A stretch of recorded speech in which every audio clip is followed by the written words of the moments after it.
Let's me record this computer.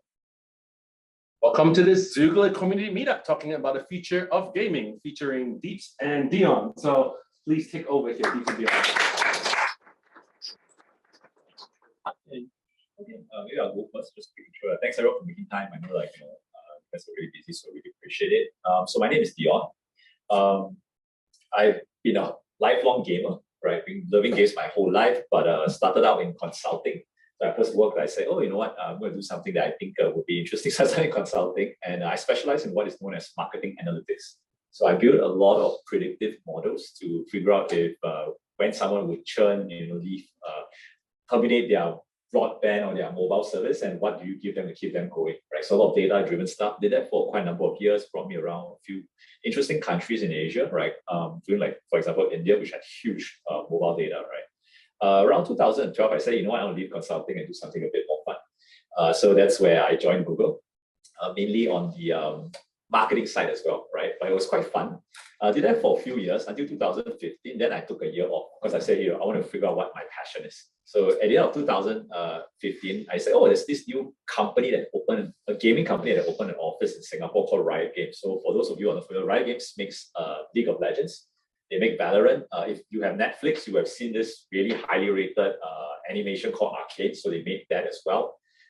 So I was at Riot for a few years as the head of marketing for Singapore and Malaysia. Really, really interesting company, right? Like it's probably the most their mission is to be the most player-obsessed company in the world. And it's very interesting, right? Coming from a company like Google, which was very user-obsessed, to go to Riot was an eye-opener, right?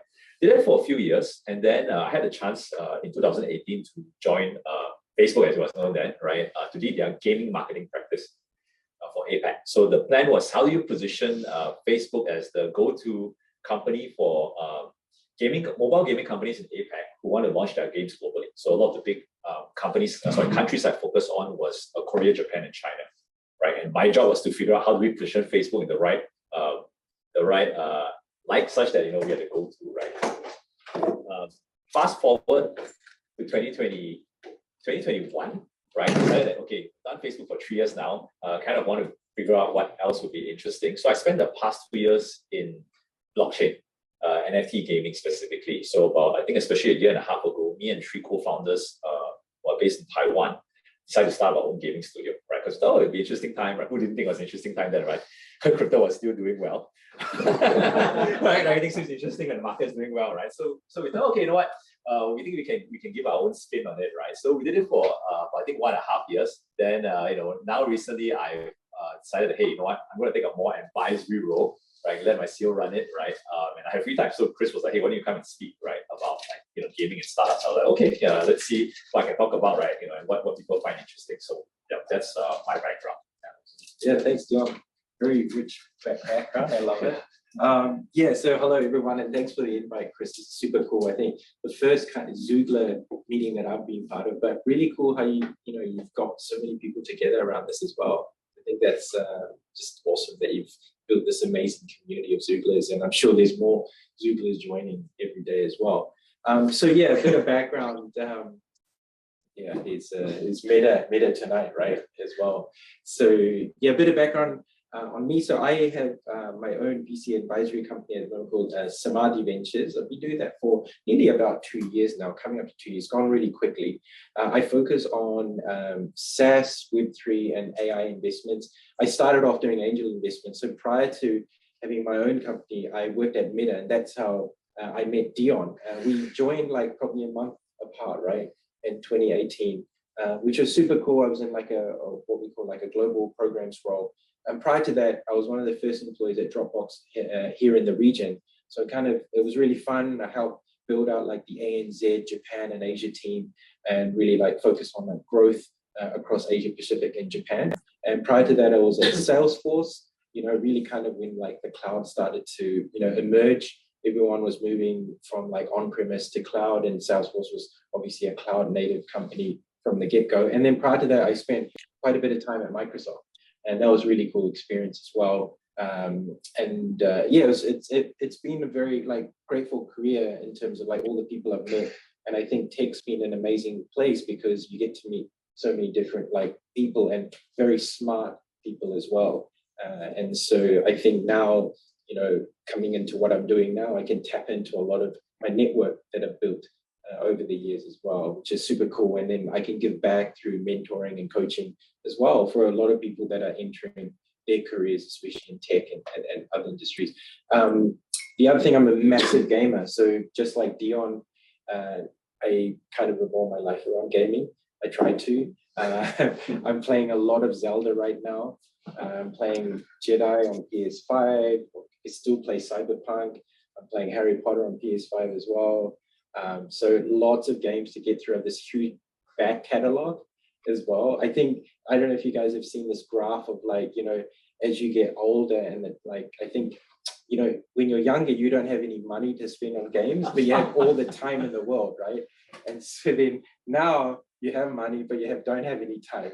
So it's kind of that little graph there. So it's like, oh God, like where do I find the time to play all these games? But I try and make time because it's like obviously a great I feel like it's a meditative experience for me. But I do play games with Deon a lot, and Deon is really good at Valorant and any FPS, and he's very competitive. And so when we play like unrated, but then I can tell that he wants to yell at me and the team, but he doesn't want to because he's trying to be kind, right?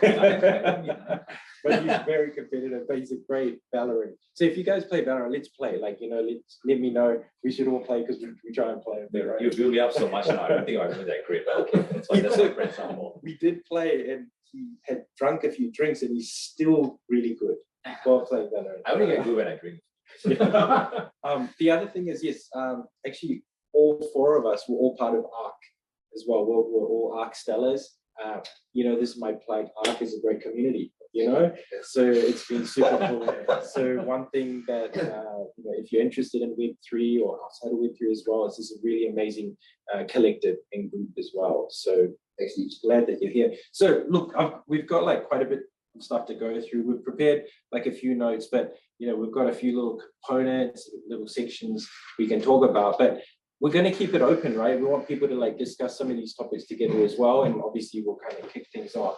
But the first thing that we really want to talk about, which is like a big topic right now, is AI impact on gaming, right? There's a lot of people are talking about like how is AI going to impact gaming.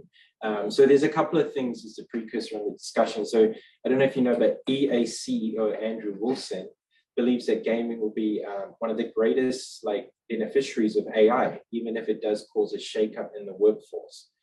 Wilson acknowledges a fear of displacement of the workforce, but suggests that AI could lead to a meaningful increase in job opportunities in the long term, similar to previous major revolutions. EA's Laura Mills suggests that AI could speed up the creative iteration process, helping developers create new content more quickly, and also beneficial for live game support, and could enable more effective economic modeling and connected ecosystems. And then EA has been working on this ambitious tech project called Project Atlas, which involves advanced AI development systems, indicating strong commitment towards AI in gaming, which I'm kind of scared of because I'm a big FIFA gamer. And imagine if AI gets to a point where I can't even score a goal, right? That would be super annoying. And then Microsoft, obviously, with their partnership with ChatGPT, Phil Spencer, Microsoft Gaming CEO, believes AI will be a positive additive force in gaming. And then PUBG creator Brendan Green is using advanced machine learning to create massive and realistic open worlds. So yeah, some interesting talking points from some industry leaders. Deon, I guess the role of AI in enhancing game mechanics. How do you think AI is being used to create more immersive and dynamic environments? I didn't expect that. I thought he was just putting questions down for himself to answer. So actually, I'll start off. Sorry, could you repeat? What's the question? Yeah, the role of AI in enhancing game mechanics. So how's AI, when we look at procedural generation with AI, how do you feel like it's going to be creating more immersive and dynamic environments? We talked a little bit about this. Yeah.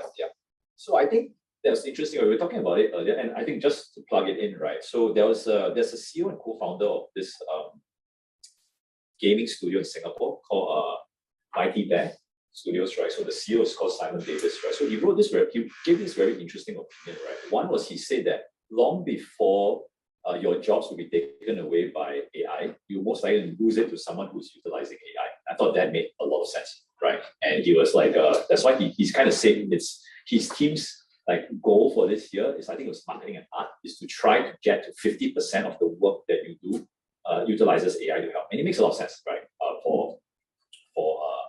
For marketing and art, right? But I think your question, okay, I didn't expect that. I didn't expect that. I thought he's writing down his questions to answer himself because he's an AI like kind of buff, right? But I'll give you my point of view, right? So I think we're talking about earlier, like, okay, procedural work. So I'm speaking about things that are obviously very far into the future and, we don't know, right? So some of the interesting things that was crossing us, we were saying that, yes, a lot of games, like one, you can speed up the mechanics. Yeah, it brings parity between startups and all this, right? But I think what was interesting that we're discussing earlier is types of games that would evolve and that didn't exist because of AI, right? So one thing we were saying that the typical thing that gets thrown out a lot is NPCs, right? Which is non-player characters. So these are the characters that exist in the game, right? And now what you see a lot on Twitter and all that is being promoted is you train a character with like, a ChatGPT or something, and that character is able to have their own story, right? That's the most common thing that comes out now. So open world games, RPG games become very interesting, right? Because, one, it makes it easier because every character now, can have their own backstory, but two is also that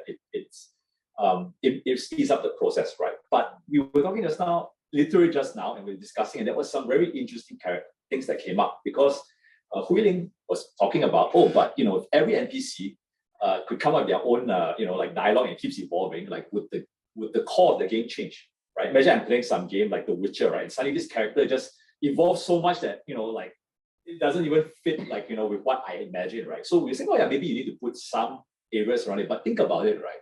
You could have a game that like literally does not exist, right? Like it's a forever game. It's an open world game that is influenced by all the interactions that NPC has had over a period of time, right? And there's a lot of implications to that because one, the game that you are playing now and someone plays 1 year from now might not be the same, right? Because of all this, right? So that's one interesting thing. Two is that yes, some games, right, if you play it again, would it be different, right? But one thing we were speaking about, and I'm not an engineer, right? A lot of people can talk about this way better, was that we were saying that a lot of games, when you kind of play it, the interaction and everything is contained within that scene, right? Like once you move beyond it, right, whatever's happening in like I say, you were in the village and you move to like the forest, like the village no longer, like nothing is happening there anymore. You're just interacting with the forest, right? Whatever goes on there. But imagine that because of this AI, because of all this interaction, right?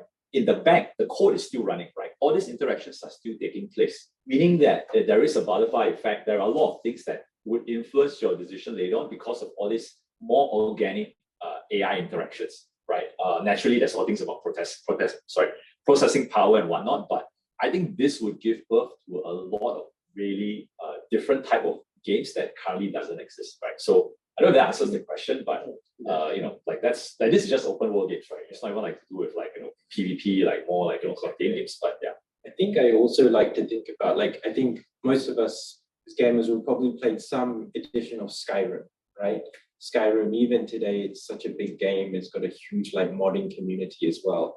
But I think the way that I think about this is, imagine Skyrim if you could actually completely change that open world environment using AI. How does that change the game, right? Already Skyrim is a huge open world environment. Do I need that to happen? Does it affect the storyline? But a lot of players like to go back and replay the game. So maybe there could be a version of Skyrim where they can replay it, but the world itself changes using AI. And so they have a different experience potentially on the replay value of the game. That's something to explore because a lot of gamers now are replaying a lot of games. And the way the games are now being developed, even like, I'm playing Cyberpunk for the second time now. I'm playing a different character and it has a different storyline. But there's only really 3, I think, storylines to it. But imagine having multiple different storylines, different environments as well. So yeah, thanks for that. I think the second piece is around design and development. And so this discussion around how AI can streamline the development process from procedural content generation to automated testing. How do you feel like AI could play a role? Like you expect these questions. When you know these questions now, I was like, these questions are so complicated. I was like, I think it's probably like has done all his research. But now I'm saying that he's just like, Look, because the reason I see you this notion. I thought you literally wrote like all the questions in the notion, right? There were like 30 questions. I was probably speaking a few of them. locksmith, how do you think AI can play a part? You can put in some whiskey now. Sorry, I thought I answered that question. The first question, but probably it's a completely different question. Yeah, locksmith. How would AI, if you're looking at your experience as a locksmith, when you're like with game development, or even Riot, like do you think AI could have played a part in the development process? Yeah, I mean, everyone would say yes to what extent, right? Like, I think coding wise, it's still debatable, right? Like, you could help a bit and it doesn't change. And I think a lot of people on the call, I've heard like some pretty interesting, like, VCs and stuff on the call. So they probably heard this a lot, right? So what I'm saying probably is very basic, but I think there are certain parts where AI could help to spur the innovation, right? Like when I did Blocksmith, right? My previous game, I was the one in charge of all the lore and all the names and all the backstories of the characters, right? And it's not easy because like for example, right? Like, I mean, you can say it's a startup, right? We had human characters and midway through, they just decided they're going to introduce like animal characters, right? And they're like, we think it looks cute, it's here now, right? Give it the name and the story, right? And I was instead in the real world, like all the characters we had came from different countries. So I was like, why is this suddenly a hedgehog from South Africa? Like, and I had to rack my brains, right? Okay, find all the South African names, right? Figure out the backstory, write it down, right? But when ChatGPT came out, I just type in, I said, okay, I need to figure out why this, just give me a backstory, why the hedgehog is like, South Africa in this world, right? And they explain, they say, actually it was blessed by the spirit of the forest, right? And the hedgehog decided to fight back. I was just like, oh, thank God, okay, that saved me like hours of doing it, right? So there's stuff like that, right? They do that. But on a more serious note, right, I think a lot of companies, what you see is that they will use it to feed like mood boards, right? Or, like if you want to prototype a game, right, previously you either had to make it look like shit, right, and hope it plays well. So, but right now with AI, because all this, right, you could actually feed in like a placeholder images, right, that would kind of give you the mood of the game. But it's not the final, right? And the artist can work on it later on. So I think a lot of this actually helps with development. It helps, and testing is a given, right? Like, AI models that could test. I think was it EA or someone that is, I think it was King or someone bought an AI based company just to be able to automate testing better, right? Now look at all the questions you have there, like just getting harder and harder. No, you were given a question. I thought this guy was supposed to come and help me with the answers, right? But he just come and ask you. I'm going to take the Great answer, by the way. This is why he's a Xooglers, right? This is. I didn't even do actually this like interview, like tell me. But on the actual what you mentioned about the ChatGPT stories, I think that's a really good example of like helping out with the creative process, right? I mean that's like my own practical example, right? But I think I think you're going to see more widespread adoption of that as well, especially trying to create character lore as well, which is super important. Yeah, testing music, right? Yeah. Big deal, right? There's AI for that as well. So yeah, a lot of stuff, right? Yeah. So I think you're right. I think there'll be efficiencies for sure. But I think the one thing on this is there's a certain level of like, especially with AI, anything, there's a certain level of craft, right, that you appreciate from the artists and the creators, right? And that's something that when I play a game, I really appreciate that. And so I think I think these companies need to find a balance where they don't replace the craft, right? And I think that's very, very important from an artist perspective. I like listening to, say, even AI music.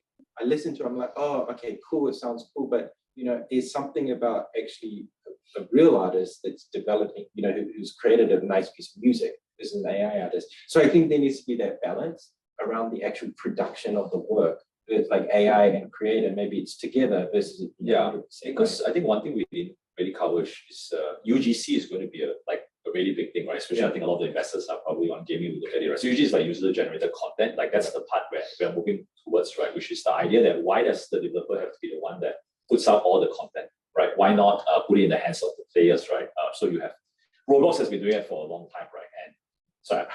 And this is one of the reasons, one of the things why they say that, why would some Web2, again, I'm very neutral on this, so you can ask, right? Like, why should some Web2 companies move to Web3? Why should they give up the control, right? And a lot of people, I'll say a lot of people, some people will point to Roblox. They say, if you look at Roblox, right, it's one of the most taxable models in the world, right? Because of just the amount of UGC that's created there, right? User-generated content. And the idea is that, so this is like a big thing for investors, right? Everyone's trying to invest in tools that will make UGC easier, right? Epic, Fortnite just said that they want to allocate like 40% of their annual revenue profits to that, which is like 400 million, right? Based on estimates, just to UGC, like people create it, right? So the idea was that if you also have AI, the whole idea about UGC creation and all that actually goes up. It's easier, right? Easier, right?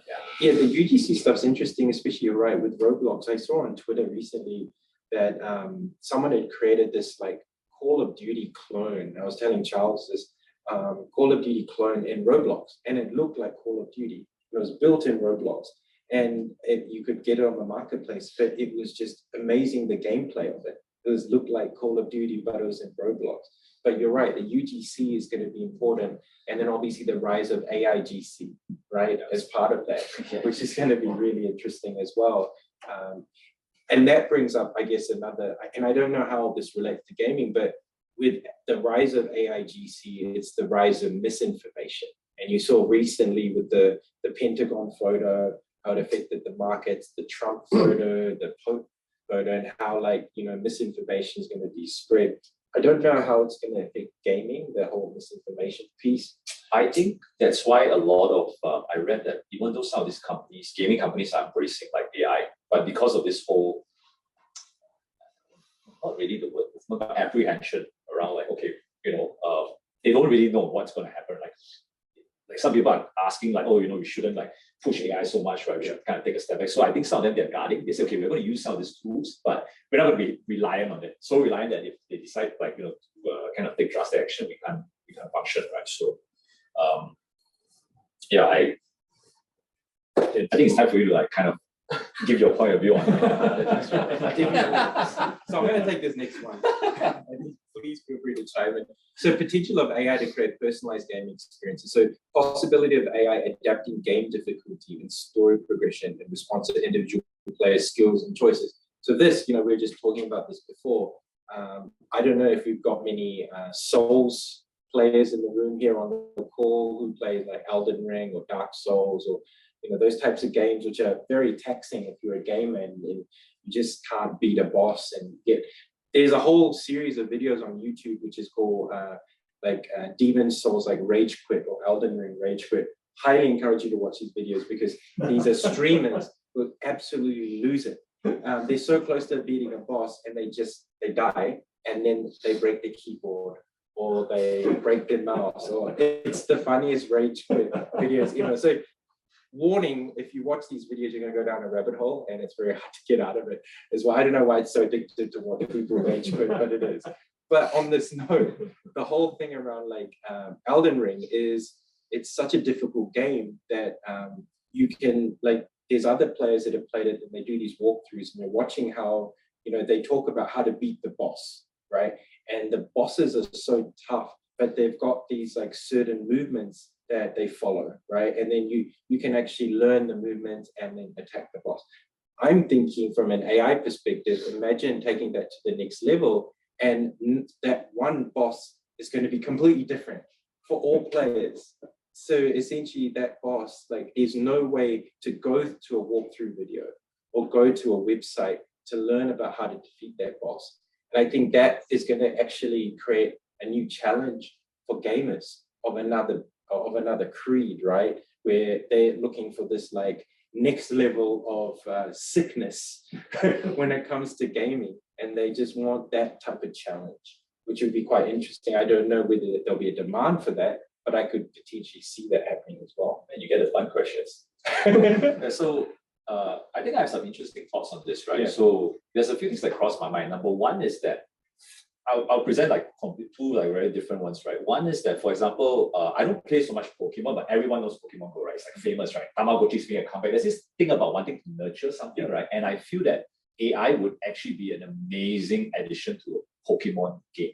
Imagine that you have a Pokemon and how you raise it, at least from Tamagotchi, right? How you raise it, like we talked about the NPC evolving, actually changes the way the Pokemon evolves. Right? Right now, we don't have that every Pokemon just evolves the same because you can't, right? What can you do, right? Other than feed it, bring it to a gym, right? That's it, right? So, but imagine the way you interact, it creates its own, really unique, not just unique NFTs and stuff, just as unique, but literally a unique type of Pokemon that battles differently, behaves differently because of that. That would be an amazing game. To me, that's a really great game, right? So who wants to make this? Let's go. No, but that's one. I thought about it a bit. I was like, that's actually interesting, right? So I think the concept of AI, having its own personality for something a bit closer like Pokemon makes a lot of sense. The one you brought about the bosses is interesting, but I thought a different angle because say, I'm very competitive and all this, right? So I always thought, then this is only for what happens if esports teams decide to use it? Because you have so much footage, everything is free, right? Of the footage, right? I mean, the footage aside, right? But could you actually mimic different competitive players, right? Could you actually, because I played a lot of chess competitive, chess is probably the easiest thing to make because there's so many games, right? Imagine you want to train against next, because they have these war cycles where two players compete, right? Can you imagine if you forward in all the games that this player has ever played, right? In the past 2 years, right? Such to the extent that you could actually mimic how this player played, right? So how would that change esports? How would that change competitive gaming? I mean, it could be a lot of things. It could also be interesting, right? You could also say that, oh, I want to play against my favorite esports team or my favorite esports player, right? Okay, maybe you could, right? But again, ethical, could you really do that, right? All right. So actually, I do love that idea. It's kind of like training like a LLM, but in a way you're training the AI on the players, how they play. So you could essentially play, play T1, right? In a way where that would be super cool. Because there are a lot of games that I don't know, man. Dude. Ideas are easy, right? As everyone, as all the VCs know, right? Execution is the top one, right? Yeah, the other thing on the skill, so you know how when you start a game, it always asks about the difficulty level, right? And then you can change mid-game, the difficulty level. I think that could be one which could be primed for change from an AI perspective. I think you could load up a game and essentially you don't need to select difficulty anymore, where then you can start the game and then you'll start to play and then the AI will know the level of difficulty that can present itself with the players that you fight and also the experience that you want to, and then it'll evolve as well. So I think that could be one area, because you won't need to do that anymore, right? And I don't know, it's probably showing my age. I remember my first select difficulty was Doom, and there was a difficulty called Nightmare Mode. I don't know if you remember that, right? And that was just so hard. But imagine the ability to start from a very easy level, and then you get better and better over time, and then all of a sudden it gets super hard, and it's that nightmare mode, but it's being presented in a natural progression instead of just you start with nightmare and it's super difficult. Chris, when can I ask questions or Yeah, of course. Actually, I was hoping that more people would ask questions. I think the amount of questions he had written down, right? I was starting to sweat a little. I was just a relatively interesting but good question, right? Because I see things in short, medium term and long term horizons, right? So in a world where this happens, it seems to me there's very natural progression that there'll be a super game. It's almost like income equality, right? There'll be, because everyone knows that games equals just attention economy. It belongs to the world of attention economy. So in that world, where I'm going to assume that all gaming companies will all optimize on two things: one, time spent; two, money spent. This super natural, right? In that world, how do you think the entire gaming industry will kind of evolve, right? And yeah, I'm a bit dystopian too. So in my mind, when you guys spoke about AI GC, right? And also I guess in a lower extent, AI generated art, right? In my mind, the lowest common denominator is always human beings, right? Because we are relatively flawed, right? And the way I see from the evolving of industries previous, in older times, right? When things becomes easier and easier to churn out, the respect of that craft becomes lower and lower. So I have a relatively dystopian the view of the long-term future of this and stuff. But I think I also want to kind of understand from your perspective, right? What you mentioned about the super games and stuff, right? How do you think that this will evolve the gaming industry? Yeah, in the long term. Yeah. But that's one thing I've been thinking quite deeply about. You mean how would AI evolve the gaming industry in the long run? Yeah. Wow, that's money maker question, right?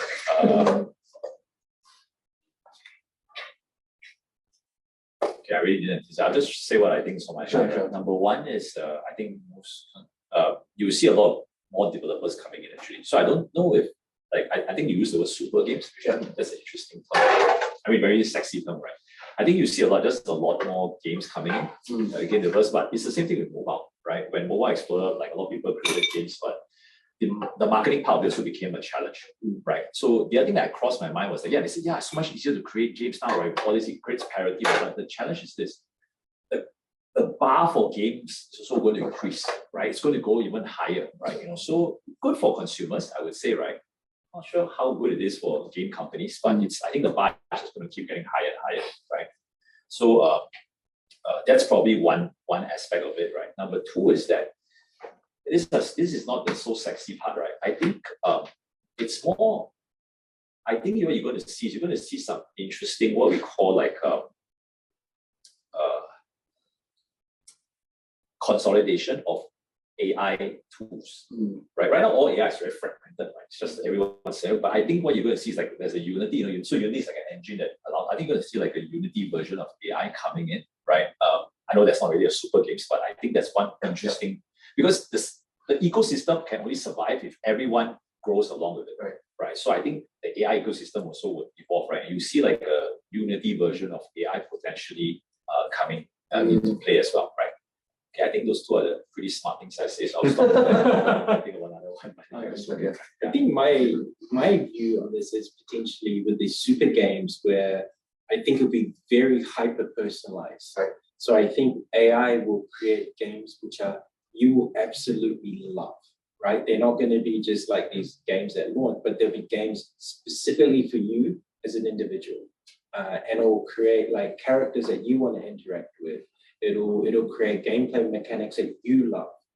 And so if you play like one game right now with certain mechanics and you absolutely love it, how can AI could potentially create another version of that game with the similar mechanics and similar characters as well. So I could see it getting down to that very hyper-personal level where you're playing games that you resonate really well with.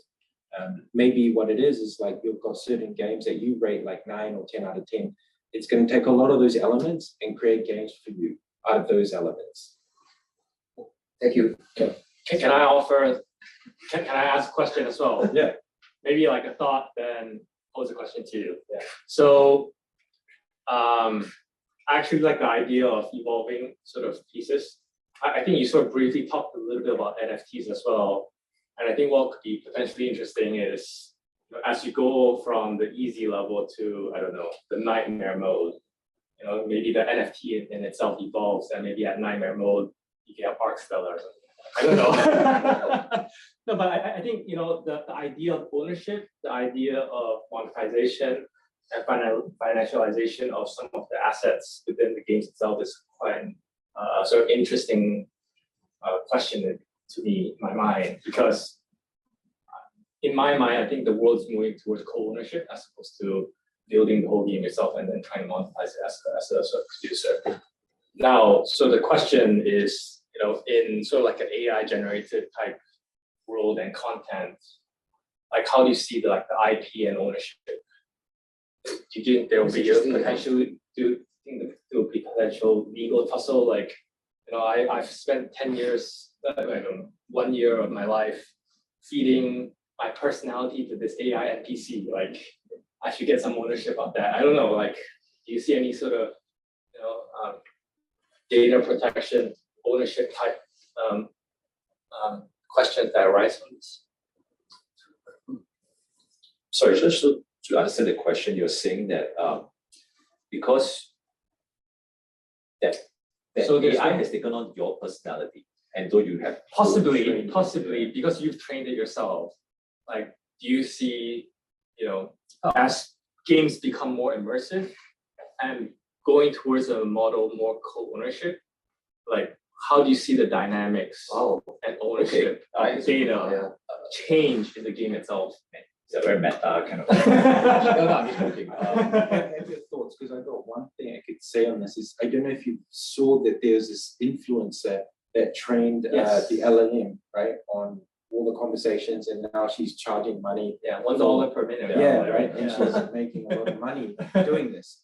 So it could be a different business model. Yeah. Where then if you're training characters for a game, and there could be essentially, you can pick and choose what type of characters you want, and there's revenue share with those characters which are most likely used. So if we're going back to that hyper personalization, where there's a certain game and they need to pick elements that you like, but then those elements are then created by someone or trained, then they're going to pull that in, but then the rev share will go back to potentially creators. So maybe there'll be this like creator economy that's actually creating like these. That's right. That's really interesting. And it's not as NFT, right?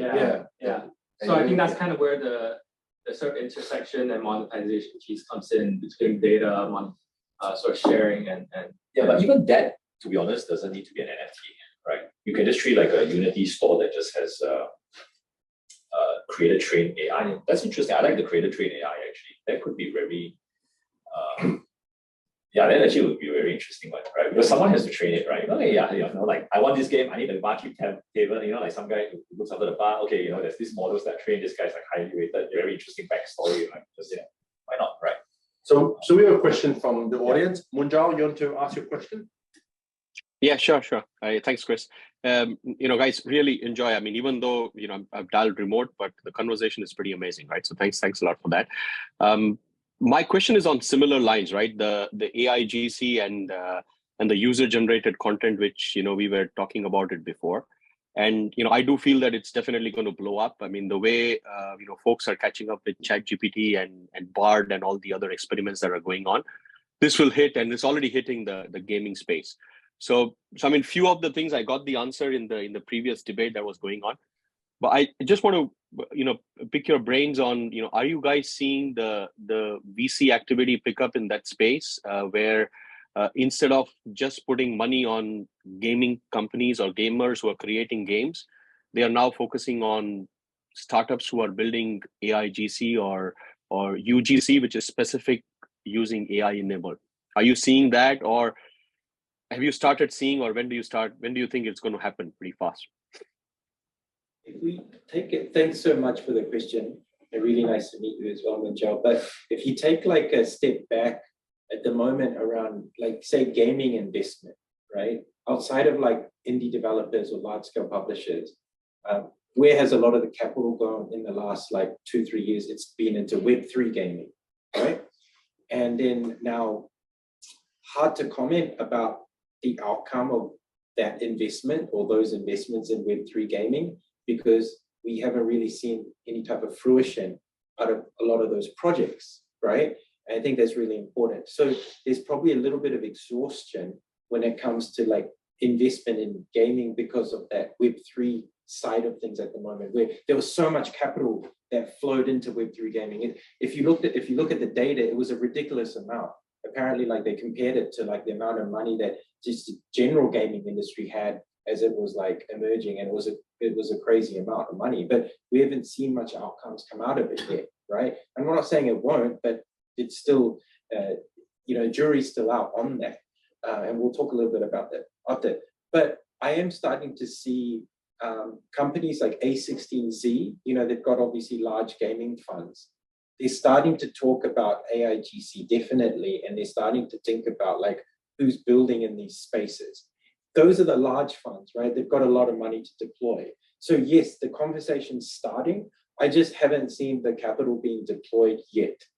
But I think what's happening is there's a lot of discussion happening in this space right now. And there's also a little bit of caution because what's happened with Web3 gaming as well. Because when you look at gaming, generally, like the publishers, a lot of the gaming publishers didn't move to Web3, right? There was like, they didn't go. There's only maybe a few Japanese publishers who are thinking about it now, like Square Enix, right?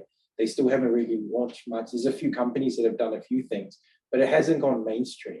So now the AIGC thing is maybe the VCs are looking at, are these big publishers thinking about AIGC first? Is there going to be like a need for it?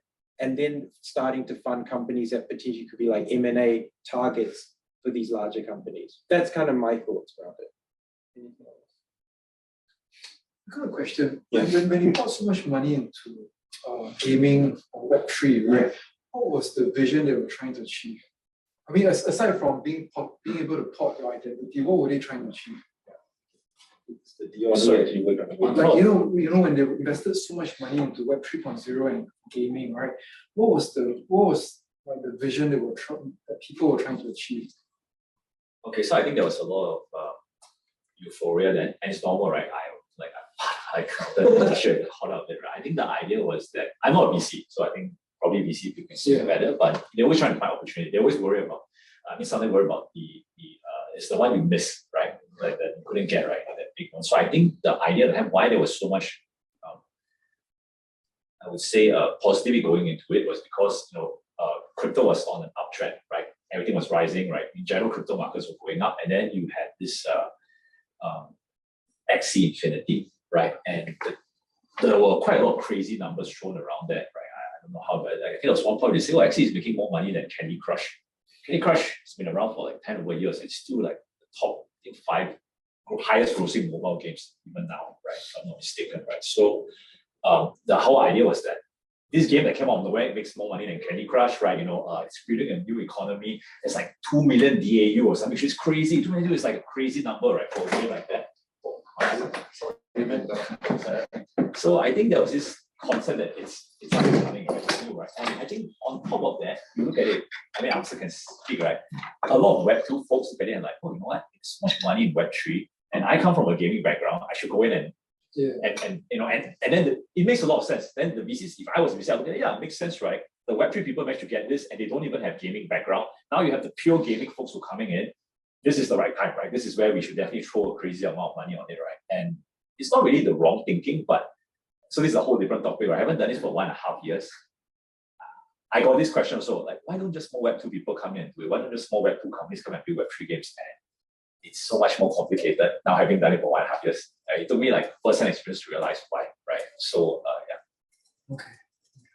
I mean, this is just my point of view. Obviously, there's a lot of others, one like, It's cool. I think like the thing is we could speak for hours on the AI topic, so I'm going to move on to the next because AI is like, it's just such a rabbit hole right now. You go very deep into it, but let's move on to the next topic, which is actually do we have a question? Yeah. We promised folks 1 hour on this and we just covered the first one. So maybe we should do a survey of who's here, the 4 other topics we have, and maybe we'll go by the order of what people are interested in. Do you want to read out what Okay, so we've got some cool topics. We've got rise of the VTuber. This is very interesting. We've got early stage investing in gaming. We have Web3 gaming space, opportunities and challenges. And we have future of esports. And then I think you put this in the career in gaming. Yeah, I think career in gaming is just, we can do it as a casual after chat for as people are interested, right? Yeah. So maybe we should just, people who want to vote, vote more than one and really want to, but let's do one. VTuber, who wants really investing? Yeah, VTuber for me. Yeah, VTuber. You're a speaker. People you want One. to Three people. The web is Web3, right? Web3. 1, 2, 3, 5. Esports. There's not many esports anymore, so no one cares. Careers. I think we can discuss it. So maybe you can start with the Web3 stuff and then VTuber. Shall we do that, Steve? Is it okay? Yeah, let's do it. Okay, right. You comfortable with it? Yeah, no, I'm fine. Yeah. So it's just funny, right? Because when Dips, I mean, I'm just safe space, right? When Dips said he put in AI, I was like, wow, this guy's so ambitious, right? I thought totally like this is the part he's going to cover, so I'll just cover everything else, right? Then but I think hopefully I managed to wing it. You answered it. I winged it. Okay, so Web3 gaming space opportunities, challenges. I'll just share. Should we let people ask the questions since they raised like there are people, if so why do you let them want- ask, right? Definitely. If you guys have got any questions about Web3 gaming, let us know. We can kind of kick off the topic with that. Okay, I guess. Well, I can start. Actually, I'll be very interested to understand, like right now, after so much money is poured in, not too much real monetization opportunities for these companies who have been doing this stuff. What are folks in Web 3.0 trying to do right now when it comes to games?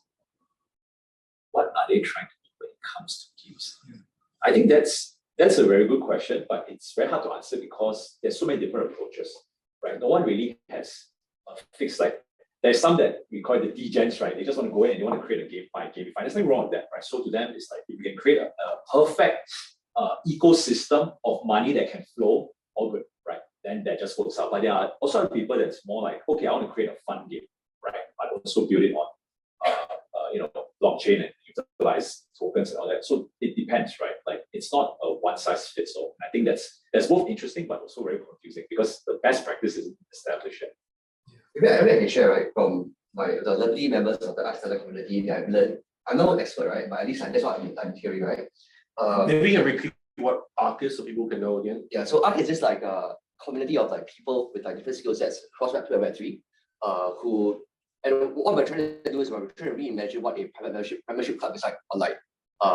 So we're not an NFT project, we are kind of a membership club, but this membership club is enabled by NFTs, right? Everyone is real, everyone is verified, and you need a soul-bound token, which is a token that you can't transfer out, plus the NFT to be able to join the membership, right? I think we have the privilege of having amazing people like in the community, and I've learned a lot from them.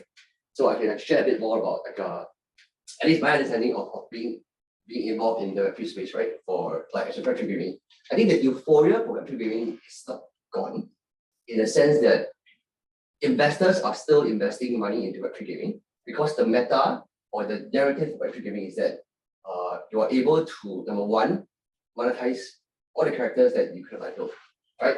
Number two is that you can now finally be able to create this economy that is transferable across different currencies, right? Whether it's cryptocurrency or whatever, which is different altogether, right? It becomes monetizable actually. And you don't have to train, and then which is something that you've done before, right? In the older mode, so you train this like currency and and then you sell it on the open market via some other like marketplace. So I think the meta is not gone, but where everyone is struggling with, and that's where a lot of people fail, is that in those times, people underestimated how much money it takes to build a really fun game that is engaging, right? Those who did not underestimate it and who has the talent is still building. So people are still very bullish on gaming because in terms of cryptocurrency, there's only been 3 to 4 very, very strong use cases. One is obviously DeFi, right? And obviously DeFi is also because like there's speculation, right? And people are like gambling and shit, right? Like, yeah. But there are some legit uses, which is like buying cryptos here with CBDCs and stuff, right? And the second bigger one, is NFTs, where as an NFT in the early days, it's like your digital identity is your flex, your Rolex in the digital world, right? And the third one will be gaming because it's a part of the attention economy, and that's what people are still doing. The ones who have died, a lot like VCs, and I say VCs in a very, very like loose term, because a lot of people were putting money into buying NFTs, thinking that these projects will become games in the future, but not knowing that these people do not have any experience playing like building games, and they are raising funds to want to build a game. Yeah. So I would say that there's a dichotomy here, right? There are big VCs who are still investing in those games. The people who are serious about building Web3 gaming is still building like crazy, and there's actually a lot of consolidation in terms of talent. Yeah, but a lot of like the ones who have not been able to figure out like really engaging games, right? And they did not raise enough funds, right? Are the ones that kind of suffered quite a bit. Yeah. Can I add on to that also? So my circle also, we also look at it very, very similarly to what he says. But I think we look at it in the perspective of IP. And the biggest bit and the hardest bit in gaming is IP, which is exactly to his point, adoption. Like how do you build a substantial and very attractive IP to gain the adoption, to gain the fan base for you to monetize?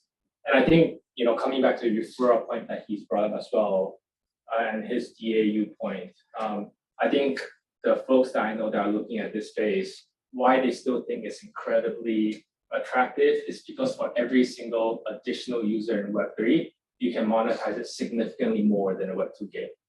I'll give you another example from a web sort of NFT perspective. I was just telling my colleague this today. I think what's really interesting is if you look at a lot of academic researchers out there, like 90 to 95%, 99% probably of all NFT trading out there, it's created out there is for flipping. I think that's like generally understood, but it's just quite a huge portion of it. And that sort of spills over to the sort of Web3 games. Now, I think there's two really interesting and very promising and valuable sort of uses of NFTs that I'm seeing emerging in the market. One is exactly what Mark is doing, using NFTs as a mechanism to gatekeep access to events, to membership or whatnot. The other is actually you're using NFTs as a very cheap mechanism to do product market sort of testing. So I think Roblox did something with F21 where they sold like really cheap beanies on their game, sold like crazy on Roblox. Subsequently, I think F21 manufactured those beanies offline and sold like hotcakes. So I think how I'm thinking about a lot of the NFT markets right now is especially for established games with established fan following, you're actually able to incorporate these Web3 elements to do monetization in a way that Web2 cannot. So, coming back to the sort of product market fit, I think NFTs is sort of proving to be a quite interesting use case, kind of like how 3D printer is like to the real world, where So you're it's more able like to prototyping in this case, right? Very- to kind of test the demand That's at a correct. That's correct. very affordable level, right? Yeah, in a community and a fan following that's already there. So, for example, if Roblox is all Gen Zs right now, you want to see what Gen Z's like. Do they like a beanie? Do they like, I don't know, ankle band or whatever? And what sort of designs like spike their interest? I think you're seeing quite a lot of that play come out as a cheap mechanism to test product market fit. Is this for the second concept, right? What is it that relies so much on Web3? Like, why can't you just do that on Web2? Like, I mean, like, think about. So once again, it's about the financing element. Right? So the reality is most games that are built on Web2 platforms, it's very much a closed loop ecosystem. And the underlying thesis is for NFTs and for these integration points, it allows you to create a marketplace outside the game itself. Now, I don't really buy the whole interoperability as it stands because it doesn't really work right now. But I think it's an exit mechanism that unless the liquidity coin. That's right. Yeah. It's less about not to get wrong, it's not so much like some people say, oh, it's ownership is what's right. Yeah. But like someone brought it up, you brought up right, Tim, right?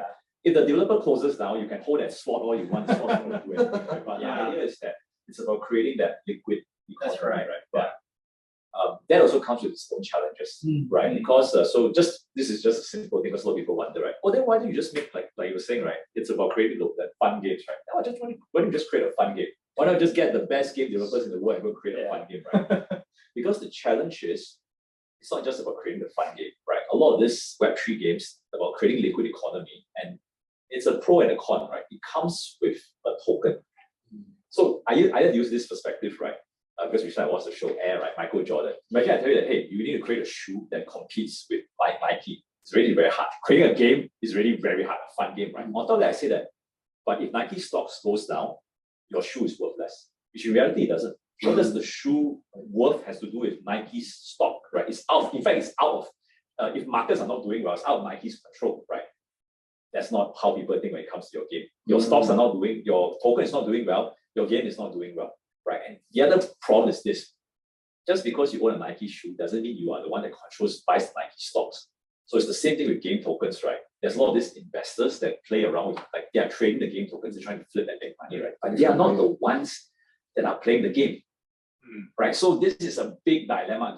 When you create a token in the game, right? You think that my player is going to buy, but the ones that are buying the game and changing the prices is not the one, right? So it's not so simple, right? That's why if you talk about a midway point, like we try to solve it, right? The idea some people say is that a lot of these tokens should just be what we call stable coin, like means that you introduce something that either you use an existing stable coin or you use the not trying to do that stuff, right? But create a token that basically is stable in value. So no one is speculating it. There's no reason. So the only people that will get value of it is the economy itself.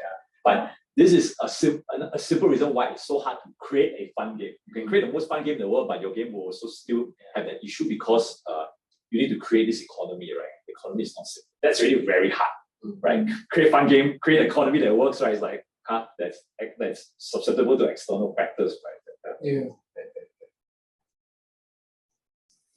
We're going deep. Deep. And timing wise, Should we well, let's wrap up in like 10 more minutes, then we'll quickly cover the other two. So YouTube. Okay, so if you don't know about what the VTuber is, but so VTuber, that trend is growing 500% year on year on Twitch. So essentially, streamers are using digital avatars as like kind of as their presence online, whether they're streaming or whether they want to have a chat with someone.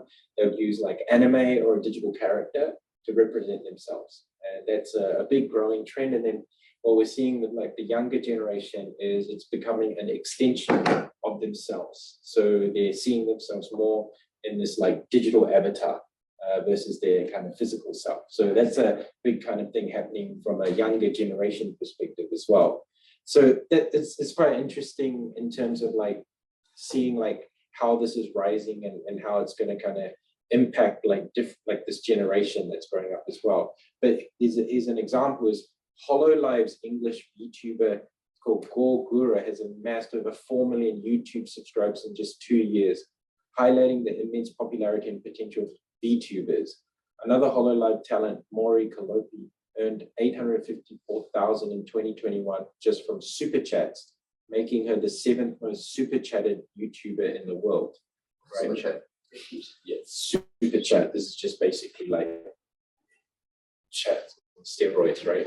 Like this is like basically as a YouTuber, you'll be just chatting with people on your stream. Or yeah, you might have like music in the background, or yeah, so it's just having a chat with the community. I think AI probably plays a part in that as well, right? So basically, rise of YouTube also provides an avenue for streamers to maintain, be it anon, right? Which can be beneficial for streamers who actually face cyberbullying as well. And that's a big piece of streaming right now, right? Cyberbullying or, harassment. And then also like allows for unique opportunities such as a debut of VTuber version of Tony the Tiger as part of a partnership with Twitch. So yeah, cool new kind of area to explore. The first thing is like the appeal and impact of VTubers on streaming platforms, why audiences are drawn to VTubers, and how they are changing the landscape of content creation. I can start. I think first of all, like I'm a big anime fan anyway. Anime has a huge impact on culture. It's also had a huge impact on Web3 and NFTs as well, right? Huge. And so I think following on from that kind of culture piece from anime, you're seeing now these like digital avatars, mostly like anime characters being used as digital avatars. So I can see kind of why audiences are drawn to these types of digital avatars, because obviously anime is a big part of culture, especially across generations as well. And then I think how it's going to change the landscape of content creation is you're going to see more content creators come on board because of the anon aspect of it. So before you might have just been like, I don't want to stream, I don't want to like put my face on a camera. But now I can be behind a mask. I can be behind a digital avatar. Using AI, I can also now change my voice as well, right? So I think you're going to start to see more content creators, but also different types of content being streamed or recorded. So when you think about Twitch, you think about gaming. But now there are like VTubers who are just super chatting, right? There are VTubers that are watching clips with their audiences as well, right? So I think there'll be different types of content media that's created as well. Yeah, so VTubers actually, a lot of it originated from Japan, right? Because a lot of anime culture and all that, they started there, right? So around 2016, 17, really took off. And recently, a lot of VTubers like started coming online during COVID time, right? So they say that maybe it's because people have more time at home, they just wanted to explore it. The anonymity, the protection helps a lot. But one of the reasons why people like VTubers as well, right? They follow us because the VTubers themselves actually have a law behind it. So like the kind of the guru girl, the number one, right? She's actually like a girl shark. She's like a shark on land, right? So her backstory, I think she's like from Atlantis or something. But the funny thing is that, so one, they can live this kind of fantasies, but the funny thing is because they're also people, right? So sometimes when they answer questions, it's like a mix between the real life and their law, which is super hilarious, right? I think there was an interview of her like, oh, when did you start singing? She said, oh, I sang because my mom asked me to, right? But she's supposed to be a shark, right? So she's just like, yeah, I sang a few years ago and suddenly it became like 120,000 people watching me, right? And the other person is like, I can't remember the Miro quote. I think she's like a rapping like Dream Reaper. So she said that, I think her backstory was something like she left the Dream Reaping world because medical advancements have become so much now that they're losing business. She said, I'm going to come to the real world instead and suck your souls through my content, right? because you guys have to watch me on time. So people get to live this kind of fantasy and law, right? And it's quite funny, which most like, without that, you can't build that up, right? So I think that was one of the very interesting reasons why like people feel attracted to that, right? Sorry. Yeah. I guess the other piece is around business opportunities and challenges in the VTuber space. So potential for monetization, brand partnerships, and the costs and risks associated with VTuber production. So I guess it's going back, if you look at the foundation of streamers and how they've monetized, let's just say gaming streamers, a lot of them monetize with gaming companies. You see like Secret Lab, with most game streamers that's using their chair or Razer devices. I think now how a brand's going to look at these anime characters as their influencers, I think they need to start to do it. But I also think that it offers different opportunities because they're digital avatars. So I can be a digital avatar and now wear like a digital hoodie of your brand, right? Which is so easy. That can change each stream. I can have a hat, or I can have like another little character next to me, which is like a brand mascot or something. Especially with AI. Especially with AI, yeah. So I could probably see areas like that evolving with brand partnerships, and then also how do you bring in these like digital avatars so when you look at influencers, and say there's some influencers that get involved in brand partnerships, they have to do like video shoots and photo shoots. Digital avatars makes things a lot easier, right? And more efficient when it comes to marketing as well. Like if you're going to like use a certain VTuber to promote a product, the VTuber doesn't have to be in a studio. You could potentially just use their avatar and use it with your production, right? So there's efficiencies there from the marketing perspective. Monetization, I think it's gonna, like I said, with the content creation, the wide aspect of different types of content, it's gonna offer different types of monetization. And then obviously VTubers with AI could create like a new like monetization channel as well. Anything on the Can I ask a stupid question? Yeah. So I'm a bit new to this YouTube. So if they're all avatars, what stops me from just copy pasting at my own AI and then just profit off whatever thing that they've already done? Like actually duplicate. Duplicating. So I mean, you could. I mean, like, so there's the whole IP protection all there, right? But I think because they come with their own channel, so the question is, you suddenly start a different channel. Right? But you brought up a good point, because one of the potential issues because a lot of these VTubers, they're not the big ones. They're not all independent, right? Japan actually, like you mentioned, I think HoloLive, there's a few. They actually are the ones that have this VTuber agency, right? And I think the recent numbers was more than, I think 60% of the viewers are actually outside of Japan now. So it's a global thing, right? It's a global appeal for it. So the challenge they say was because their voice, like sometimes they use voice synthesizers and all this, right? If everything is, you can't identify that person. How do I know that they didn't just fire the original VTuber and replace it with someone else? Because everything's the same. You can't help, right? Unless that person is like super good gamer and like, he plays a specific game and all. But that's also one of the things, right? And the other thing that's very interesting also, challenge as well as interesting, is the really popular VTubers, like I think the Miro Rockers, right? She actually does, they do like, some of them, they're so big, they can do like a live event. But when they do live events, no one can see them. So the VTuber is actually dancing in the background with the motion sensors, and all you see is that big screen. She's at the character is dancing on the screen, right? So that's Well, it's interesting. I also think like, oh, so is it cheaper or not cheaper to do that, right? Versus live production, like how people will do that. Like it's very unique because she's reached a level where she's so popular, but yet that's the character that she maintains, right? So also becomes an interesting way to interact with fans even in real life. Actually, you bring up a good point. I was just thinking, like, do you think there will be like VTuber K-pop bands that will come up? Yeah, there's already a Artichoke Capital, right? Yeah. Is it? Yeah, for sure. Yeah, so Also add like this opinion, right? Like because of the rise of AI and you see AI generated characters now. So what we might see is that actually when it comes to gaming streamers or people who play gaming and they record videos, they show themselves streaming and all that, right? What might happen is that there might become like a sort of like a shift, like a dichotomy, because the ones who show their faces or who show their real personalities, you can see the person, you can actually see this live person streaming, they might become the ones who rise to popularity. So there's a couple of like gaming creators that I speak with right now, and they all review their full identities, and you know them, you know their faces, they stream in front of you. And people follow them for that, right? For their personality and stuff. Whereas like now that we have more AI generated characters, and you see like Vocaloid, Hatsune Miku, all these are already out there, and a lot of companies are already utilizing AI to create even more AI influences and characters. So what we might see is that the VTubers who are obscuring their identities or trying to hide behind digital avatars might get that piece of the pie taken by the AI generated influencers instead, who are all rising in popularity. There's also like AI K-pop bands. So there are even virtual celebrities. Like I think China has virtual celebrities now.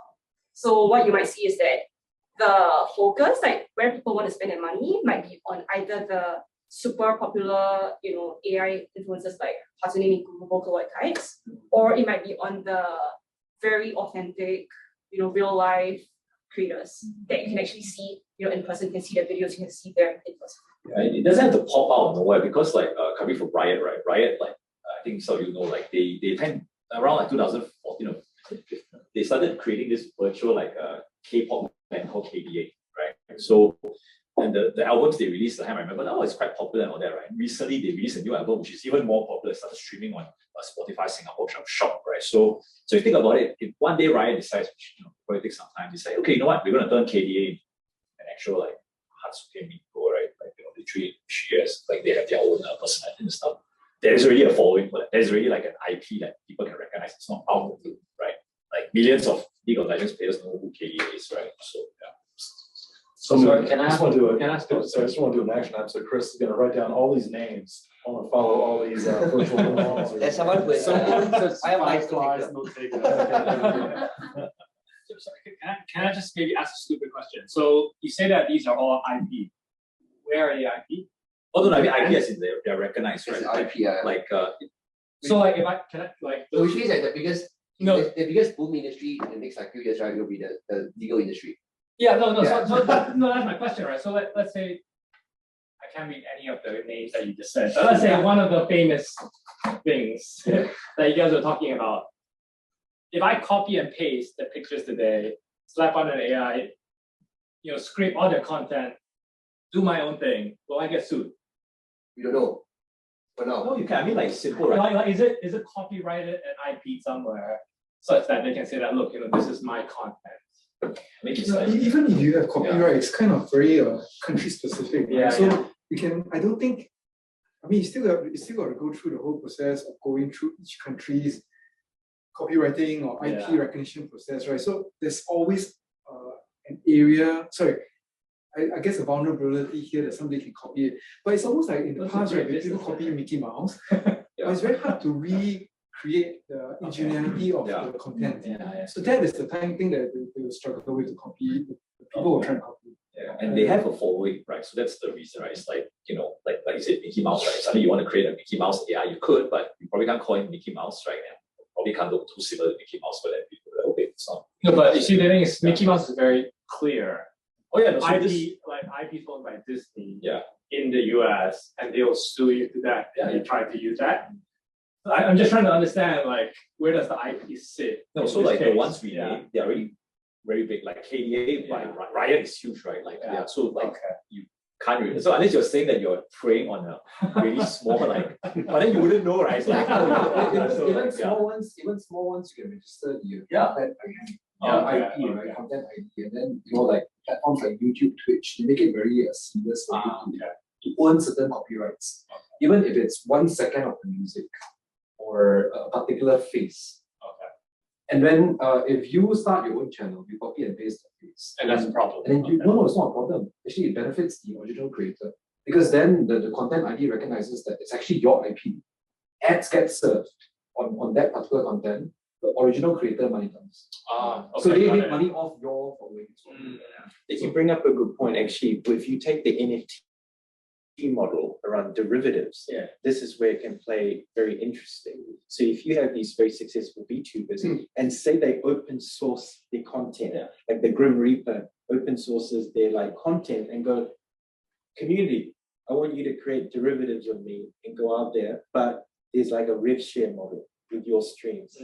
Right, and so there's going to be some passionate fans that go out and create like Fan fiction. Yeah, fan fiction could be a pink Grim Reaper, and then they have their own little community. So what they're doing is enabling an economy with their community, which would be very interesting. Like Pottermore, right? Yeah. Like the Harry Potter. That could be interesting, right? If it goes down that. I mean, I think that probably the next level of like, say, a Mr. Beast is, how can Mr. Beast then enable his community to kind of like, take some of his IP and actually have a channel model. It's a channel model essentially, right? Which is interesting to explore. I think you had a question right there. Yeah, maybe just quick about, not trying to draw a through line here to make sure this is super clear, but to your point about gaming, right? I know on the gaming discussion, we talk more about the grind of gaming, right? And probably argue gaming is also about being an escape, being more low key, right? And now argue Web3. It's probably more the grind versus the low key side. But then on the points in terms of YouTubers, I guess the question is around identity. So you do have, if we get into a place where people's virtual identity can be a wearable, some virtual wearable, and if you could argue that virtual wearable could be an NFT, and maybe that NFT, to your question earlier, could be, again, maybe something on chain, it's open source, it's CC0, what have you. Just what are your collective thoughts in terms of this space, and maybe for folks on the call, where do you think this intersect of casual gaming, virtual identity, capital markets that are built on the primitives, using crypto and the rails, where do you see this going, right? High level, but I'm just trying to draw the lines between these topics. Complicated question, but it's okay, good one for last, right? I think like you brought up interesting because you brought up something that's very mainstream, which is the VTubers and gaming, right? But yet you at the same time, you also mentioned that, which makes a lot of sense. It's always, like I say, problem trying to find a solution or or vice versa, right? So but things like NFT cryptos and all that hasn't reached a point where the onboarding to mass consumers is seamless yet, right? So the question of like trying to marry these two, while it seems like it makes sense of people, at least to me, right? Like I think the future, but I think right now the struggle is that if you are trying to monetize all this through like NFTs and all this crypto type of technology, but yet these VTubers are targeting people that I'm just speculating, right? Might not fall within that segment. So the question is like, where does that intersection happen then? Does that make sense? Yeah. Right. Meaning that yes, well the problem is there, right? Like, yeah, why not make NFTs for so many like Mickey Mouse and all that? But most people are like, but most average consumer probably doesn't want to take the effort to actually download a wallet, right? Go to get it verified, figure out what their seed keys and keep all this stuff, right? So I think that progress towards like mass adoption is still a bit ways off, right? I don't know if that answers the question because it sounded like that to me, but I wasn't sure if like that's. Yeah, I've seen glimpses where this happening. You have some conferences, people wear their crypto punk as their face, which is interesting because that's CC0, technically they own the IP, and that's their brand. They're doing the brand. So, I mean, again, I agree. It's super early, but I actually think it's not as early as everyone thinks because I've looked at digital identity for the last 7 years. And last year, the W3C standards got finalized, the DID standards. And I'm now seeing a lot of regulators around the world that are now pushing for some form of decentralized identity, whether you're talking about the UK where they have some form of like issuance of some blue stack or something like that, or the EIDs in Europe or even in the US. There's a number of bills from a identity perspective has been put up. I was with MAS like a month ago. They were also talking about it really, really closely. And their perspective is, look, trust anchors. How does that work in the world? I mean, they don't use digital identity, but it's the same thing, right? So actually, my view actually is, and there's sort of a phrase that's thrown around in my circles, which is slowly, then suddenly. And it's been slowly for the last 7 years. And now you're seeing a huge inflection points in activity from a digital identity perspective. And I think that will spill over into games. But at this point, it's very much in the capital market space because it's a regulatory driven activity. But I think the moment a lot of these things fall into regulatory, it's just a matter of time. Yeah, I mean, if it's pushed by regulatory government and stuff, because I know even Singapore, they're looking at it, right? Then naturally, because government says it is. But I guess where I'm coming from is because if you think of the average like VTuber and all that, like the audience they go through, like might not be at that level of social. I don't know. I'm just saying. I don't know. I need to do research on like the VTubers, right? But could be like. So maybe deep. So if you don't mind, I'm going to wrap up with you talking about what's happening in the investment landscape, since you're an investor versus Deon, and then we probably should wrap up and just have a casual conversation the last half hour. Yeah, I covered it a little bit at a high level. I think there's definitely a little bit of exhaustion from that Web3 gaming perspective, right? And I think what these investors are now looking at is, what are the outcomes of some of these original investments that they made, right, into these Web3 gaming platforms? And are they, there's certain concerns around users, who's playing the games, obviously a lot of those key metrics, and really around kind of like monetization as well. So I think that we're going to probably like see a bit of that in the next 6 to 12 months, and then really think about what does that next phase of Web3 gaming look like. And that's where I think, this phase that we're in right now is like a phase 2 of Web3 gaming, where everyone thought, okay, there's a bunch of people coming from like traditional gaming into Web3, they're going to solve the problems. Problems haven't still been solved, they're still kind of there, right? And so, and also there has been this kind of like move away from like metaverse, and so I think there's also that play there as well. So investors are very cautious right now, just generally. Capital isn't being deployed across the board, right? So when it comes to like things like Web3 gaming, they're more careful.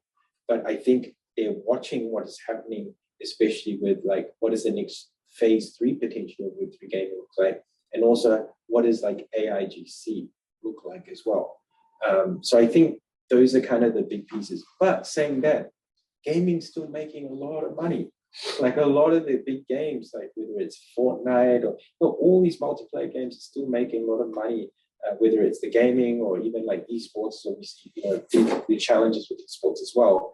Traditional games are still making a lot of money, right? And now what you're seeing from maybe some of these companies is, and this is quite an interesting place to look at, is the IP of really cool gaming houses, like say Nintendo. I don't know if you saw Super Mario Brothers movie. It was fantastic, right? Now, when I think about that, I think about Nintendo's IP that could rival, say, Marvel Universe. Because I'm a bit like exhausted with Marvel, right? How many multiverses can you like go in, right? It's like so many multiverses, just keep on going into the multiverse, right? But now with Nintendo, imagine like a Zelda movie.